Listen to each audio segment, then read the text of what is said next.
La lecture de cette nouvelle lune du 30 mai prochain en Gémeaux nous montre qu'il y a guerre d'aspect à partir des deux luminaires. Pour ainsi dire, il n'y en a qu'un. Un peu comme si on voulait nous dire « mais suis ce chemin ». Ça donne un coup de stabilo sur le thème. Et où va-t-il ce trait? Où va cet aspect positif puisqu'il est bleu? Il va vers Jupiter et Mars, tous deux en bélier. Alors oui, là, ça va chauffer. Il faudrait peut-être réfléchir d'ailleurs avant d'agir, tellement la pression va être forte. Mais réfléchir, c'est Mercure. Mercure, on le sait, il est rétrograde. Qu'est-ce qu'on a encore oublié? Et puis alors, ça s'aggrave parce que non seulement il est rétrograde, mais encore en plus, il a trouvé le moyen de changer de signe. Il est revenu dans le signe du Taureau. Alors, qu'est-ce que cela signifie? Mais j'ai envie de dire, à partir du moment où on est parti d'une première conjonction Lune-Soleil, donc forcément ce qui nous donne notre nouvelle Lune, pour aller vers cette autre conjonction Jupiter-Mars, eh bien, il y a un trait bien particulier qui nous entraîne vers la Lune noire. Et là, on peut dire, sans faire trop de rimes, vers quel traquenard allons-nous aller si nous ne sommes pas vigilants? La question va être délicate parce qu'il y a du feu, parce qu'il y a des pensées un peu troubles et parce que la Lune noire nous attire.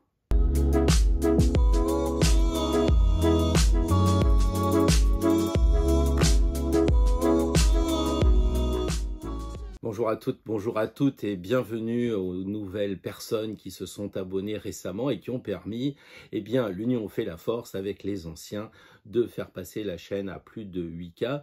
Donc, merci beaucoup de permettre à l'égrégore, comme on dit ici, de faire grossir ces formes pensées qui réfléchissent sur la même longueur d'onde avec, bien entendu, chacun sa façon de voir les choses.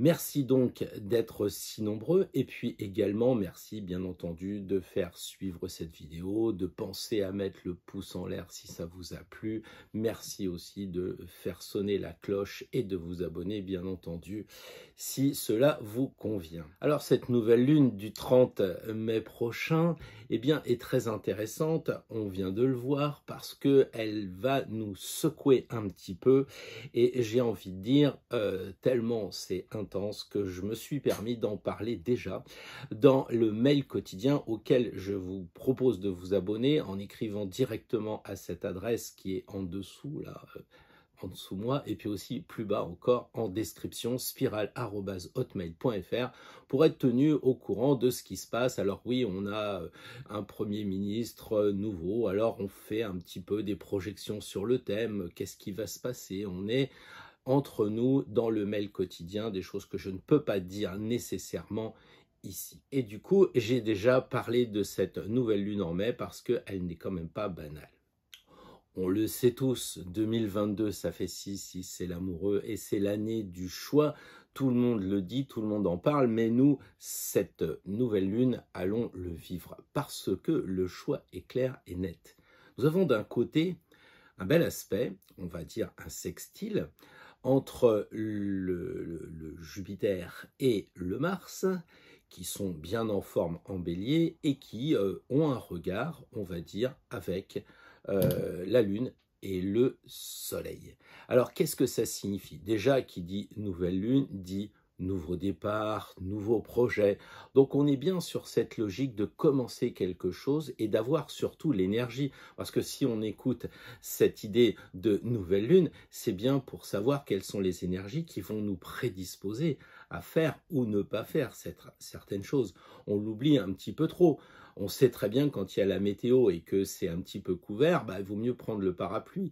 Alors là, on écoute quelquefois des nouvelles lunes, puis le jour arrive, on se dit, tiens, ouais, heureusement, en ce moment, c'est la pleine lune, elle est magnifique, elle est énorme, tout d'un coup, ça nous fait tilt. Mais il ne faut pas perdre de vue tout ce que l'on apprend grâce à l'astrologie pour le mettre en pratique. Alors, ce sextile avec Jupiter, Mars et de l'autre côté, Lune, Soleil, c'est bien entendu pour nous proposer de nous engager pour aller vers quelque chose de nouveau, pour commencer un projet professionnel, un projet amoureux, peu importe, mais c'est le moment. La Lune et le Soleil sont dans le signe des Gémeaux. Donc ça signifie quand même que nous sommes aidés pour nos pensées, parce que la Lune et le Soleil vont éclairer ce signe de l'intellect. Donc c'est le moment ou jamais de se dire on peut réfléchir vraiment à ce projet, on peut réfléchir à s'engager, et d'autant plus que l'action qui suivra avec Mars et Jupiter sera forcément très vivante, très active, très dynamique. Alors, mettre en œuvre dans quelle direction? Eh bien, justement, le Soleil en Gémeaux peut nous donner une direction. C'est pas la seule, mais c'est vrai qu'on sera aidé pour aller faire des voyages, pour faire de la communication. Si vous sortez un projet et que vous voulez, eh bien, commencer un site internet, tout ça, c'est bien de le mettre en ligne à ce moment-là. Vous voyez, c'est intéressant aussi pour faire des conférences, pour essayer de proposer des bouquins, pour essayer de dire les choses avec le Soleil et la Lune en Gémeaux. Alors, évidemment, de l'autre côté, on se récupère non pas un bel aspect, mais une tension, c'est-à-dire un carré entre Jupiter et Mars, et en face, la Lune noire. Alors, je reviens une énième fois, vous le savez, Mars est le maître du Bélier, donc il arrive dans son signe, donc il va donner la puissance maximale. Et comme je le disais dans le mail quotidien, le boss est à côté de lui. Et oui, Jupiter, dans le Panthéon, c'est Zeus, c'est le dieu des dieux. Donc vous imaginez que Mars est déjà quelqu'un qui est très énergique, hein, on va dire par rapport à Saturne, c'est pas la même température. Donc Mars est très fort, très puissant, c'est l'action, c'est le dieu de la guerre. Il se retrouve en domicile, en bélier, belliqueux, donc vous voyez le tableau. Et puis il y a aussi Jupiter qui est, on le sait, dans le feu, puisque c'est le maître du Sagittaire, donc qui va doubler, peut-être plus même, la puissance de Mars. Ça, faut vraiment en être conscient. Chaque fois qu'on voit Jupiter, eh bien on peut se dire que ça va augmenter les choses. Jupiter, dans le ciel, c'est la planète la plus grosse, donc c'est celle des excès aussi. C'est un peu la loupe du zodiaque, comme dirait mon ami Patrick Gianni. Donc vous imaginez l'association de Jupiter et de Mars. Et en face, eh bien en carré, c'est-à-dire un peu comme si on était sur une table ronde, là, en biais à 90 degrés, on regarde comme ça cette lune noire. Et c'est quoi la lune noire? On en a déjà souvent parlé. La lune noire, eh bien c'est les zones d'ombre, c'est les choses qu'on ne veut pas dire, les choses qu'on ne veut pas se dire, les choses qu'on ne veut pas nous dire, les choses qui sont cachées. Donc quand on est au moment de prendre son véhicule pour partir avec Mars et Jupiter et que on voit qu'il y a du brouillard, que c'est pas net, attention, prudence. Quelquefois même, la situation est dégagée, il n'y a aucun problème, mais la lune noire, c'est aussi ce genre de choses qui fait qu'on ne veut pas voir les choses. On ne veut pas voir les choses. Alors on a beau avoir le pare-brise complètement dégagé, etc. On ne veut pas voir qu'on n'a plus d'essence et que la jauge est au plus bas. Donc attention à nous-mêmes avec ce genre de conjonction Jupiter-Mars. Pour en revenir à cette lune noire où les choses sont plutôt opaques, eh bien on se dit qu'on va voyager en eau trouble avec Jupiter et Mars. On va avoir des problèmes de jugement. On peut se tromper carrément dans l'appréciation des événements et donc attention. Cette incompréhension, elle va naître de quoi? La lune noire, c'est aussi les choses qui sont pas très nettes dans le sens moral, dans le sens éthique.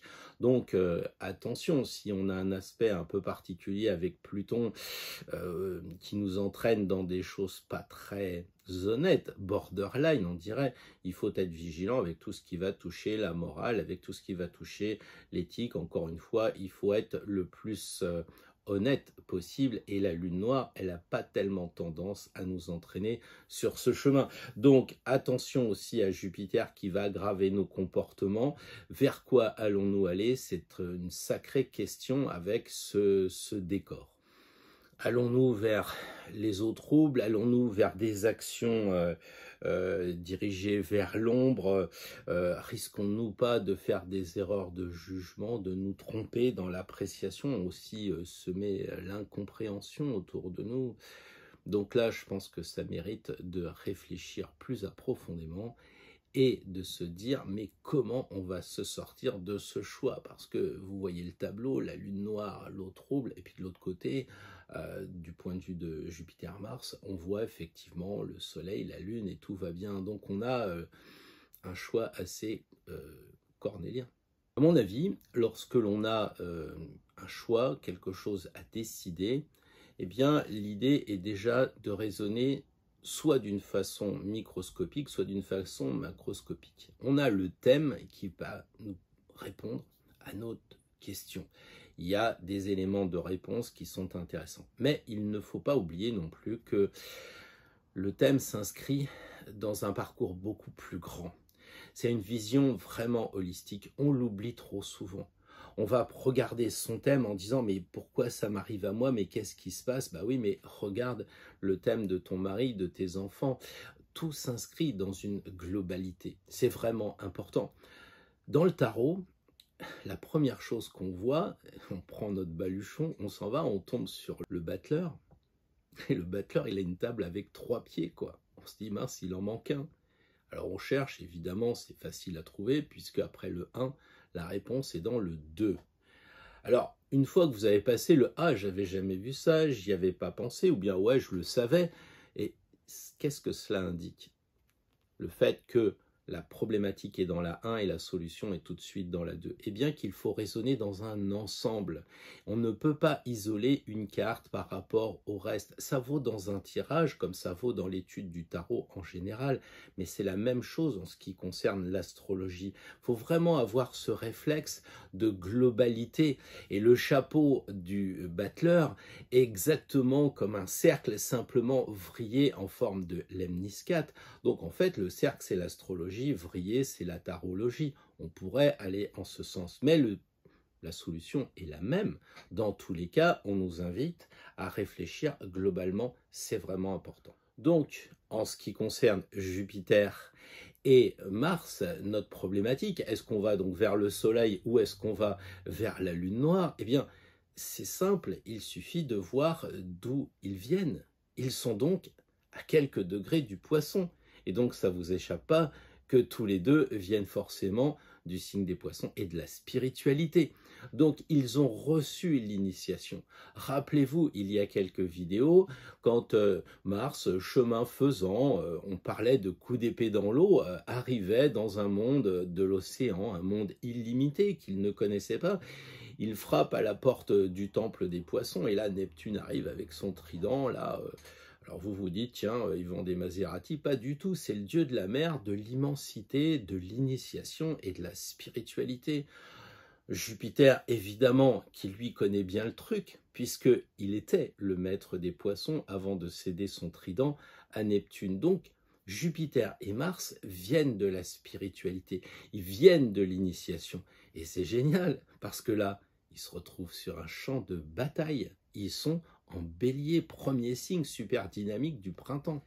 C'est d'autant plus impressionnant que le soldat Mars, même si c'est le dieu de la guerre, se retrouve quand même à la botte de Zeus, de Jupiter. Donc c'est un peu le général qui est à côté de son officier et qui lui dit, bon bah maintenant il va falloir agir dans ce sens-là. Alors quel sens allons-nous prendre? Parce que la question est là, évidemment.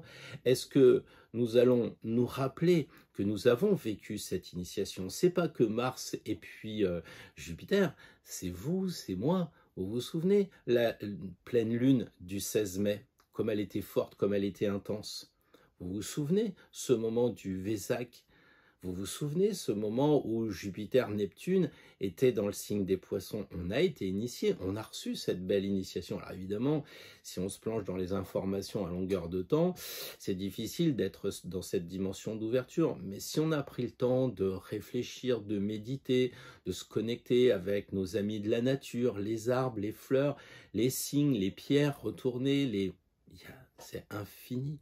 Les plumes des oiseaux qui sont sur notre chemin, qu'est-ce que ça signifie? À partir de là, on va nous aussi recevoir cette initiation. Elle est super importante.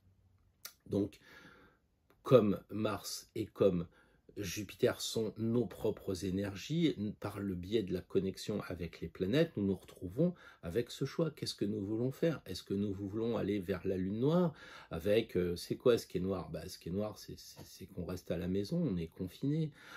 C'est les masques noirs, les gens qu'on croise, c'est le problème de l'huile, c'est le problème je sais pas, de l'UKR, et j'en passe et des meilleurs.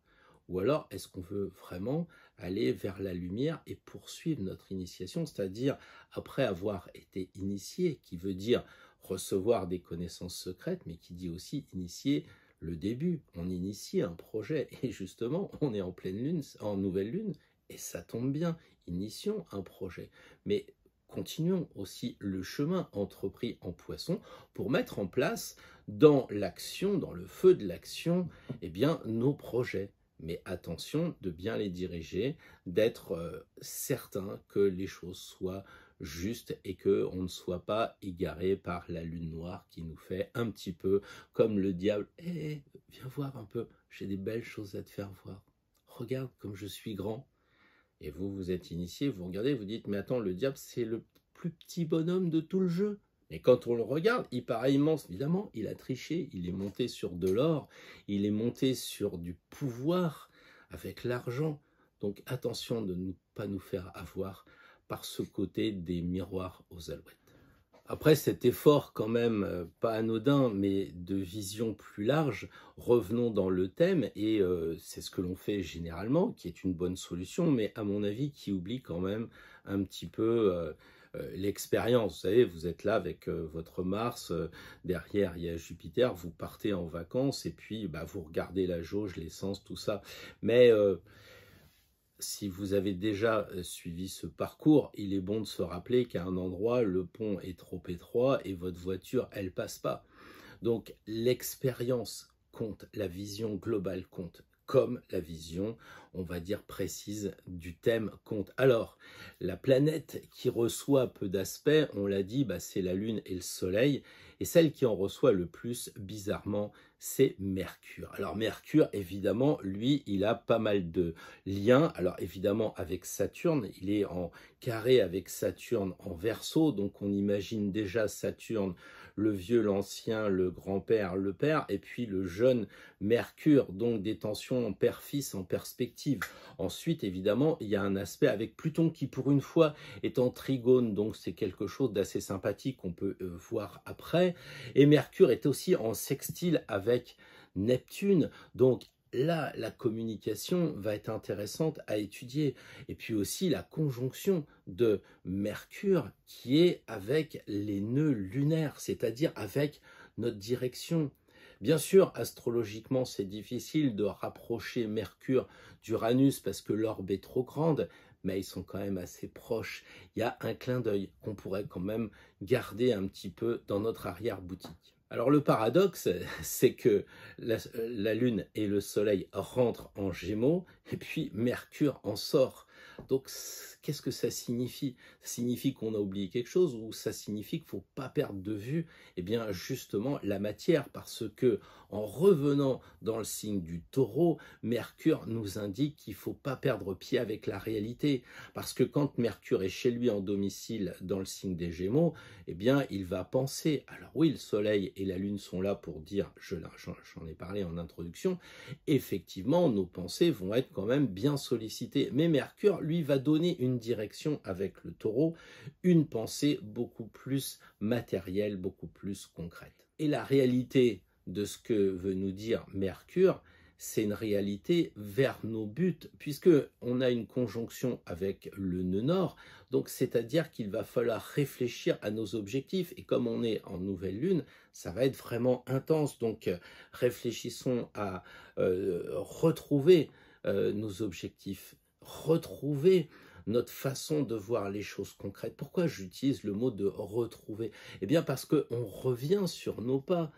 On est parti avec Mercure main dans la main, comme Gemini Cricket là, vers les Gémeaux, et puis tout d'un coup on se dit, mince, quand même, on revient en Taureau, donc il y a cette idée de retrouver, donc retrouver la matière, retrouver le concret, et puis aussi retrouver nos buts, nos objectifs avec les nœuds lunaires, et je pense que c'est vraiment une période intéressante à vivre, c'est sympa, puis pour une fois, c'est pas mince, on va manquer de ceci, on va avoir des tickets de rationnement, ou je sais pas trop quoi. On est vraiment dans le projet, et c'est ça qui doit nous donner de l'énergie, qui doit nous donner du punch.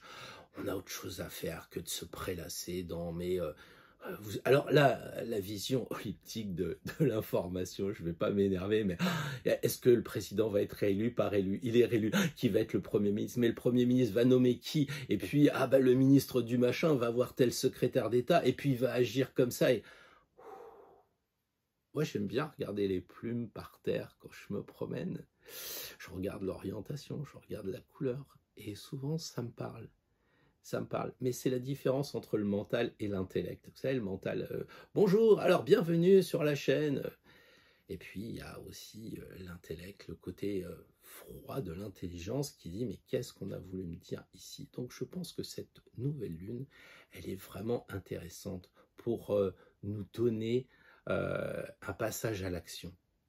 C'est-à-dire, en fait, Jupiter et Mars dans le signe du Bélier, c'est la grande méditation d'ici où on fait des murs en pierre sèche. J'ai connu cette époque-là. Vous prenez un maillet et puis vous avez une pierre et vous devez la mettre le plus carré possible pour monter votre mur. C'est une méditation. J'en parlais avec ma mère qui faisait du canevas. Si vous ne faites pas attention, vous vous piquez. Si vous ne faites pas attention, vous vous mettez un coup de maillet. Donc vous êtes dans l'instant présent. C'est une véritable méditation d'être tailleur de pierre, je crois. Et là, on n'est pas à regarder des modes d'emploi, on est à regarder à ce que l'on fait. Et je trouve que cette conjonction Mars-Jupiter, c'est exactement ça. C'est attention à ce qu'on fait dans la matière avec une rétrogradation de Mercure en Taureau. Nous avons dit tout à l'heure qu'il y avait un lien entre les thèmes, entre les lunes. Il y avait une continuité partout. Et si on avait oublié que l'on venait des poissons, eh bien regardez, Mercure est en sextile avec Neptune. Qu'est-ce que ça signifie? Ça signifie qu'on fait un petit retour vers la spiritualité. Mais attention, Mercure, ce sont les pensées. Est-ce que c'est pas non plus un retour avec le flou, avec l'ambiguïté? Ça, il faut vraiment faire attention à Neptune. Neptune, c'est parfait. Neptune, c'est l'inspiration. Donc, si vous êtes artiste, eh bien, c'est très bien. Faites-le, ça va vous donner des paroles pour votre nouvelle chanson ou bien des idées pour l'écriture de votre futur livre. Il n'y a pas de problème. C'est toute la différence de Mercure sextile Pluton avec soit le flou, soit les pensées un petit peu obscurcies. Salut le chat, soit ce sera avec, lui il m'obscurcit déjà, il est en train de me faire du flou. C'est ça Mercure avec Neptune, je me rappelle plus de ce que je disais. Non, sérieusement, l'autre côté de cet aspect flou, c'est l'inspiration, c'est la créativité, c'est vraiment important. D'ailleurs, on a avec cette lune l'idée d'utiliser notre intuition. Neptune, la lune, c'est le moment d'être dans l'intuition.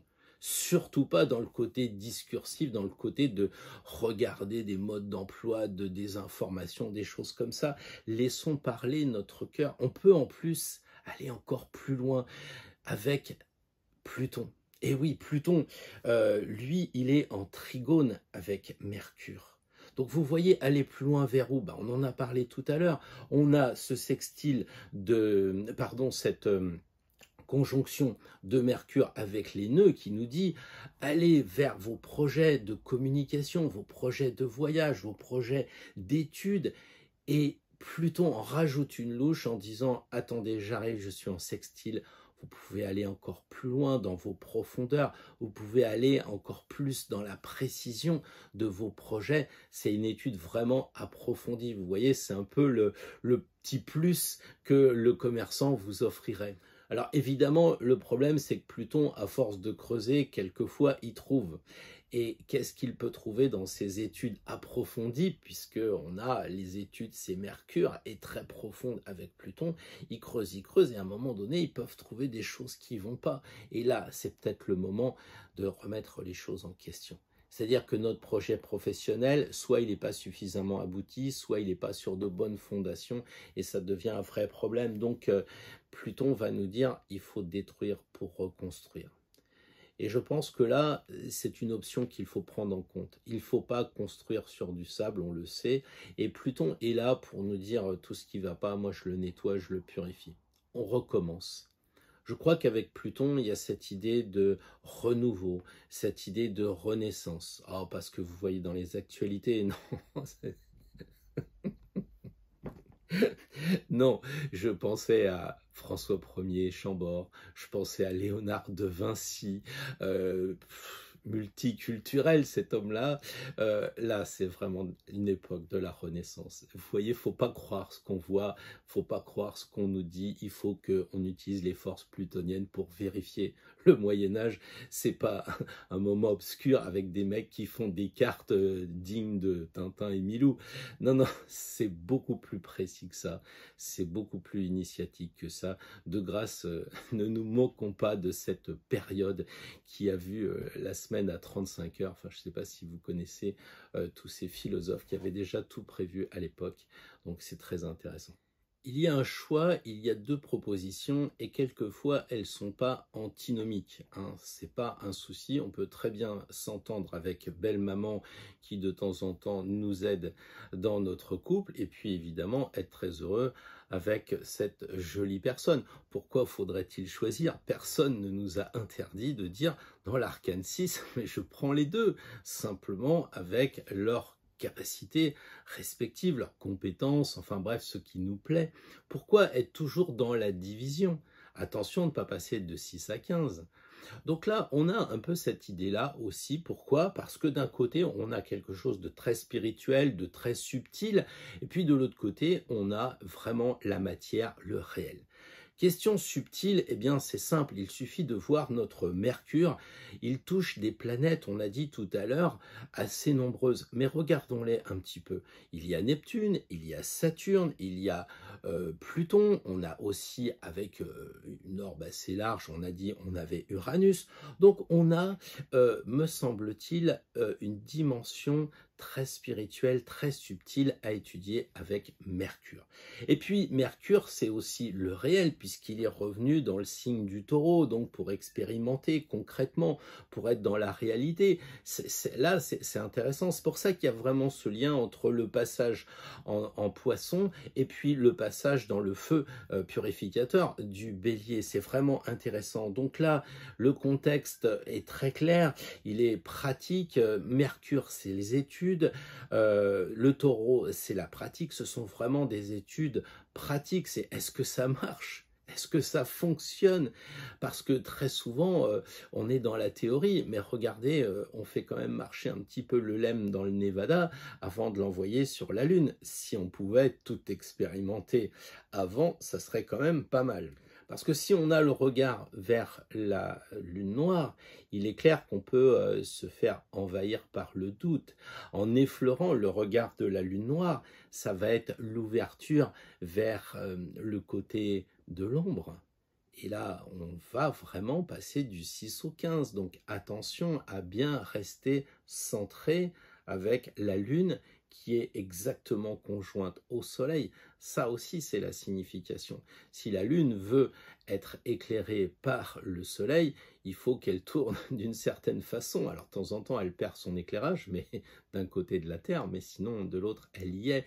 Donc, ce lien entre la Terre et la Lune, ou la Lune et le Soleil, indique bien qu'il faut rester centré parce que sinon la Lune elle partirait dans la noirceur de la galaxie. Alors oui, ça bouge fort, Jupiter, Mars, c'est sûr que ça va secouer en bélier. On a aussi la question de qu'allons-nous faire, comment allons-nous appréhender les choses concrètement. Oui, c'est des questions qui se posent. Et est-ce que Saturne, justement, ne peut pas nous donner un élément de réponse? Alors Saturne, c'est le sage.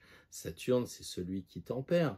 Mais aussi, il est en carré avec Mercure. Donc, je ne crois pas que ce soit le père qui dise « Tiens, viens, on va aller boire un petit coup ensemble et on va parler entre hommes ». Je pense que là, c'est beaucoup plus compliqué que ça. Là, on va avoir non pas l'idée de protection paternelle, mais le frein, le contrôle de Mercure, de Saturne sur Mercure. Et ça peut être intéressant de freiner Mercure, de le ramener à la réalité, mais comme c'est un carré, ça va être difficile. Donc si on retranspose ce thème actuel dans notre monde intérieur à nous, individuel, et si on regarde ce qui se passe collectivement, ça va freiner quand même des 4 fers, ce qui est peut-être pas si mal que ça, parce qu'à force de jouer au feu, disait l'apprenti sorcier, on se brûle. C'est toujours intéressant de raisonner dans un thème, justement, avec des clins d'œil. Essayer d'être un petit peu à la recherche de ce qu'on veut nous dire. Comme on disait tout à l'heure, moi je regarde que mon thème et je m'occupe pas de ce qui s'est passé avant, n'empêche que Mercure est bien aspecté avec Neptune, donc c'est le clin d'œil du lien. Et les thèmes sont des clins d'œil en permanence. C'est-à-dire qu'on disait, bah tiens, le soleil va en Gémeaux et puis Mercure quitte les Gémeaux. Eh bien là, Mercure, en quittant les Gémeaux, se retrouve en fin de signe du Taureau. Mais de l'autre côté, Vénus rentre chez elle. Vénus arrive dans le signe du Taureau en domicile. Qu'est-ce que ça signifie? Bah, regardons comment elle est aspectée. D'un côté, elle est vraiment en carré avec Pluton. Et donc, cela signifie quoi? Vénus chez elle et elle est passée au crible de Pluton. C'est quand même désagréable. C'est Vénus qui est à la maison tranquillement. Elle est revenue à son domicile après peut-être 15 jours de déplacement professionnel. Donc elle est heureuse. Elle se sert un petit thé tranquille. Elle regarde sur sa terrasse les oiseaux. Et puis là, on sonne et c'est Pluton qui se pointe et il est en carré. Donc il n'est pas à prendre avec des pincettes. Et puis il commence à lui parler en lui disant « Attends, il faut que je te passe au crible, parce que Pluton c'est ça, il faut que je te passe au crible de mon intervention plutonienne. » Et Vénus lui dit « Mais qu'est-ce que tu veux encore ?» Eh bien voilà, c'est simple. Vénus c'est l'amour, mais l'amour c'est quoi? C'est du sexe? C'est des jambes en l'air? C'est ça qui t'intéresse? C'est de la légèreté? Ou bien est-ce que tu comprends que l'amour, le sexe, c'est pour concrétiser quelque chose, justement, concrétiser l'amour pour une personne? Alors où t'en es? Vénus réfléchit un peu, elle regarde Pluton en se disant « Ouais, il a raison, qu'est-ce qu'il faut que je choisisse ?» Mais elle se souvient aussi qu'à un moment donné, l'amour, dans l'arcane 6, pourquoi choisir entre les deux? Pourquoi pas prendre les deux? Est-ce qu'on n'a pas été trop éduqué pour dire « Non, ça, je le mérite pas ?» Et puis après, il y a l'autre qui dit « Monsieur, vous le valez bien. » Il se passe quelque chose avec ça. C'est qu'on peut peut-être avoir les deux. Et quand on regarde le thème, on a effectivement d'un côté Mercure qui dit « Réfléchis concrètement, Vénus. » Et Vénus, elle dit « Mais je rentre à la maison, je suis un peu fatiguée. » Et là, Pluton m'agresse avec le carré, qu'est-ce que je dois faire? Et au milieu, il y a l'oncle, en quelque sorte, même si je sais très bien que Uranus, qui est au milieu, c'est le père de Zeus et ainsi de suite. Mais restons simples, c'est un peu le tonton. Avec le tonton, on ne fait pas les mêmes conneries qu'avec les copains, mais on fait toujours un peu plus qu'avec son propre père. Et donc, notre ami Uranus est au milieu entre Mercure et entre Vénus, et il semble dire, mais prends les deux avec équilibre, avec constance, sois révolutionnaire, essaye d'aller dans l'avant-garde. C'est fini cette histoire où le sexe était sale, c'est fini cette histoire où tu étais marié à vie. Pourquoi tu n'essayerais pas de trouver l'équilibre, toi, Vénus? Parce que tu es chez toi, effectivement, en taureau. Tu n'as pas une résidence secondaire en balance pour équilibrer tout ça? Alors, résumons un petit peu cette nouvelle lune, parce que je pense que là aussi, ce qui est important, c'est de ne pas trop en faire, ne pas trop rentrer dans le détail. Qu'est-ce qu'on a compris? On a compris qu'on est dans l'action. Jupiter qui se lie avec Mars en bélier, ça va bouger, ok, c'est clair. Deuxièmement, le doute va s'emparer de nous avec cette lune noire. Moment assez délicat, on va dire. Et enfin, on va avoir Mercure qui, lui, va nous rappeler 2022 la question du choix. Et comment faire? Comment se sortir de cette situation assez délicate? Une situation qu'on rencontre souvent. Est-ce que je dois divorcer ou est-ce que je ne dois pas divorcer? Alors, je pense que si Mars, le dieu de la guerre, est si mis en valeur dans ce thème, parce qu'à la fois il est aussi chez lui et parce qu'il est accompagné du boss, du général, eh bien, je crois qu'on pourrait imaginer une solution face à la guerre. Et on a trouvé, il y a bien longtemps, dans le Mahabharata hindou, on a trouvé avec Cicéron, plus récemment avec saint Thomas d'Aquin, avec Grotius, l'idée de la guerre juste. Alors oui, je sais que la guerre juste, c'est deux mots qui ne vont pas ensemble, mais quand la guerre est inéluctable, autant trouver comme dirait Vénus, la façon la moins pire de solutionner cette question-là. Vous vous souvenez dans Star Wars, je ne sais plus lequel numéro c'était, peut-être dans les premiers, en tout cas il y a bien longtemps, parce que je n'ai pas vu les derniers, qui sont les premiers. Bon, d'accord. Bref, dans les Star Wars du début, quand ils étaient projetés dans les cinémas, eh bien, à un moment donné, je crois qu'il pose la question à Maître Yoda, le mec qui a la grande épée, là, il dit ce qu'il faudrait, c'est une bonne guerre. Et l'autre, avec ses oreilles comme ça, bon, lui, moi, c'est des cheveux, lui, c'est des oreilles comme ça, il fait il n'y a pas de juste guerre. De guerre juste, il n'y a pas. Enfin bon, le mec, il parle à l'envers, quoi. Et c'est quoi cette idée de guerre juste? Eh bien, Cicéron, les autres, bien avant les hindous, Thomas d'Aquin, tout ça, ont remarqué que s'il fallait faire la guerre, autant qu'elle soit faite avec 3 points importants. Il fallait que l'objectif soit juste. Il fallait que les moyens soient justes. Et il fallait que le résultat visé, attendu, soit juste. Un objectif juste, c'est quelque chose de moralement acceptable. Des moyens justes, c'est des choses que l'on va faire en action qui soient correctes, pas forcément la torture, quoi. D'où les conventions de Vienne et autres. Et puis évidemment, le résultat, que ce soit le moins pire possible. Alors, si on prend un exemple concret par rapport à ce qui va nous arriver à nous, individuellement, comment le mettre en pratique? Eh bien, imaginons, je vais prendre un cas pour moi, je vais faire une formation, voilà, c'est ça mon objectif, et mon objectif prioritaire pour cette formation, ça va être de gagner du fric, ça c'est certain, et je vais en faire souvent. Ensuite, comment je vais faire? Je vais foutre de la pub partout, hein. Je vais prendre, ça va me coûter un peu d'argent sur Facebook, mais c'est pas grave. Mon moyen, ça va être de la pub et je vais utiliser tous les biais cognitifs en ma façon de voir les choses et je vais matraquer le public. Et puis au résultat, c'est pas difficile, les gens vont être pris par ces formations et donc je vais les rendre esclaves de mes formations et ils seront là à attendre la nouvelle formation. Voilà. C'est simple. Si je vais dans l'autre sens, que je veux faire une formation avec quelque chose de plus positif, un objectif plus louable, qu'est-ce que je vais faire? Je vais faire un objectif, pédagogique, pour que les gens apprennent le mieux. Je vais même d'ailleurs pas les considérer comme des gosses, et ça ne sera pas pédagogique, ça va être andragogique. Donc ça va être de transmettre mon savoir, mes quelques connaissances que j'ai. Le moyen que je vais utiliser, ça ne sera pas de la publicité, mais ça va être un contenu de valeur, quelque chose que je vais avoir fouillé, bien étudié, bien présenté. Et puis, évidemment, le résultat, c'est que les personnes puissent s'en servir concrètement, que ça leur soit profitable. Finalement, le but d'une formation, le but même d'une vidéo comme celle-ci, c'est toujours d'aider les gens. Donc on n'est quand même pas sur le même registre de ce que j'ai expliqué juste avant avec le mauvais formateur. Donc on peut imaginer très simplement, comme moyen mnémotechnique, les 3 pieds de notre fameux battleur, parce qu'on a l'objectif, les moyens, le résultat, on a donc nos 3 pieds, et c'est intéressant parce que le battleur, il hésite avant de se lancer, il est devant une problématique, il a les pieds jaunes mercuriens, je ne sais pas ce que je dois penser, comment je dois faire, et puis il a aussi ses mains du genre, comment je vais m'y prendre.